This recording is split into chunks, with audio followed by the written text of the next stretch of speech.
Hey guys, welcome to my YouTube channel. This is Jay Baklia. अगर आप 2025 में इंडिया से सिंगापुर ट्रैवल करने का सोच रहे हैं तो फ्लाइट के कॉस्ट कितना होगा, वहाँ पे टैक्सीज का कितना लगेगा, एक्टिविटीज का कितना लगेगा, होटल्स, फूड और ठहरने की अच्छी जगह, कौन सी प्लेस ज़्यादा कन्वीनियंट होगी आप लोगों के लिए, आज की इस वीडियो में हम सब कुछ डिस्कस करेंगे। Enjoy the video.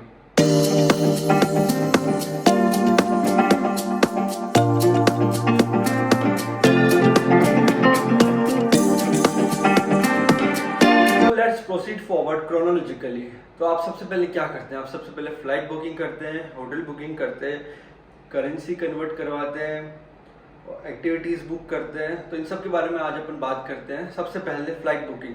अगर आप फ्लाइट बुक कर रहे हैं तो आपको पर पर्सन मेरे ख्याल से जाने का 11,000, हाँ, मुंबई से अगर आप फ्लाइट लेते हैं तो आपको 11,000 के आसपास पड़ेगा मुंबई टू सिंगापुर, और उतना ही रिटर्न में भी आपको उतना ही पड़ेगा। तो फ्लाइट की कॉस्ट अपन मान के चलते हैं कि 23 से 24,000 रुपये आपको फ्लाइट की कॉस्ट पड़ेगी from Mumbai to Singapore. Delhi से कुछ अलग होगा।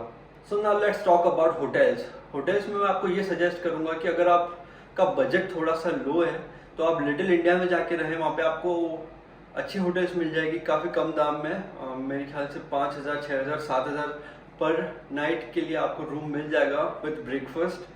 तो अगर आपका बजट थोड़ा सा लो है तो आप लिटिल इंडिया प्रेफर कर सकते हैं, चूज कर सकते हैं। बिकॉज एक तो वहाँ पे ये फ़ायदा है कि आपको खाने के लिए अच्छे ऑप्शंस मिल जाएंगे, इंडियन ऑप्शंस मिल जाएंगे। लिटिल इंडिया में मेजॉरिटी यहाँ के जो तमिलियंस है वही वहाँ पे जाके शिफ्ट हुए हैं, तो आपको काफ़ी अच्छा इंडियन फूड वहाँ पे मिल जाएगा, काफ़ी अच्छा ऑप्शन भी मिल जाएंगे। वेजिटेरियंस के लिए तो बहुत अच्छा है। तो अगर आपको बजट का कोई इशू नहीं है तो आई वुड सजेस्ट कि आप लोग Orchard Land, CBD, Marina Bay Sands में या उसके आसपास किसी भी अच्छे होटल चेन में रुक सकते हैं। और क्या है कि वो जगह बहुत ज़्यादा हैपनिंग है, तो आपको काफ़ी ज़्यादा मज़ा आएगा। सबसे ज़्यादा हैपनिंग पॉपुलर प्लेसेस वहीं पे हैं। तो अगर आपको बजट का इशू नहीं है तो आई वुड सजेस्ट कि आप वहीं पे जाके रुकें। एंड सेकंड, मैं एक और बहुत अच्छा टिप देता हूँ आपको कि आप सेंटोस आइलैंड तो घूमेंगे ही, घूमने तो जाना ही है वहाँ पे, तो सेंटोस आइलैंड में क्यों ना हम लोग रुक ही जाए। तो अगर आप जैसे प्लान कर रहे हैं और आपको बजट का कोई इशू नहीं है तो आई वुड सजेस्ट कि आप at least 2 to 3 days Sentosa island के किसी भी एक होटल में रुक जाए, किसी भी एक रिसोर्ट में रुक जाए। आपको एक अच्छी बीच प्रॉपर्टी वगैरह सब मिल जाएगा।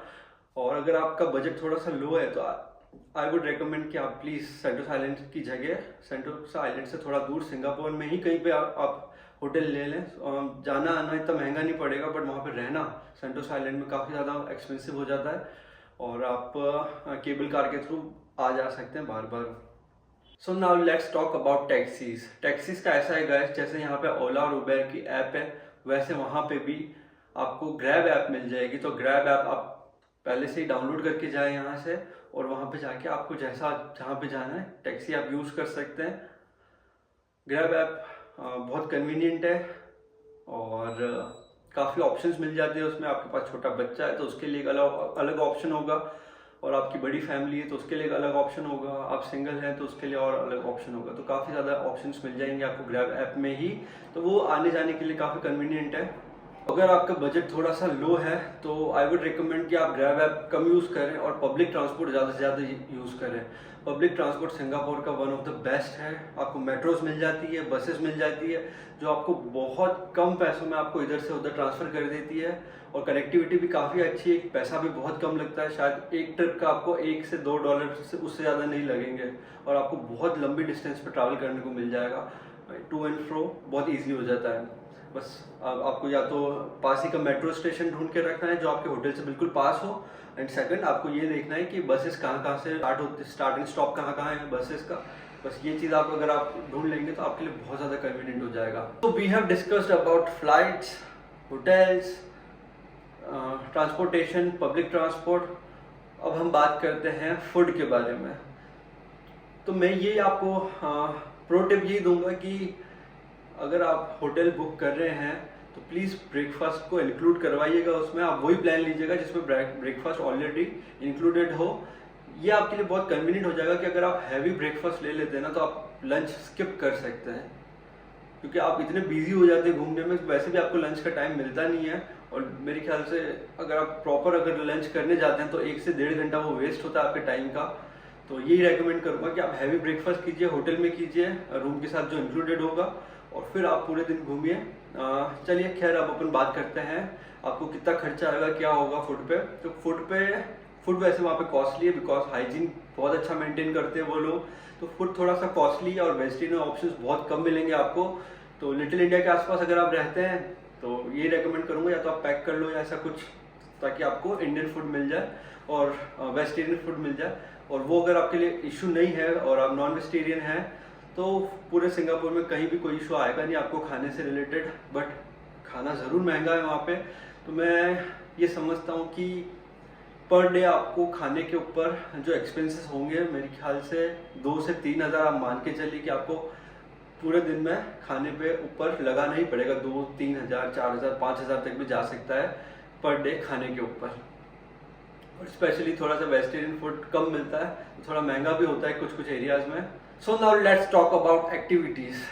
सिंगापुर में वैसे तो बहुत सारी एक्टिविटीज़ है करने के लिए। आप सेंटोसा आइलैंड पे बहुत सारी एक्टिविटीज़ है। सिंगापुर इटसेल्फ बहुत सारी एक्टिविटीज़ है डाउनटाउन में, तो एक्टिविटीज़ की कोई कमी नहीं है सिंगापुर में। तो उसके लिए सबसे कन्वीनियंट चीज़ मैं आपके साथ डिस्कस कर लेता हूँ। देखिए मैंने जो यूज़ किया है वो क्लुक KLOOK ऐप को यूज़ किया है। आप हेड आउट ऐप को भी यूज़ कर सकते हैं। तो आप क्या है, यहाँ से ही मैंने बुक कर लिया था क्लुक ऐप पे।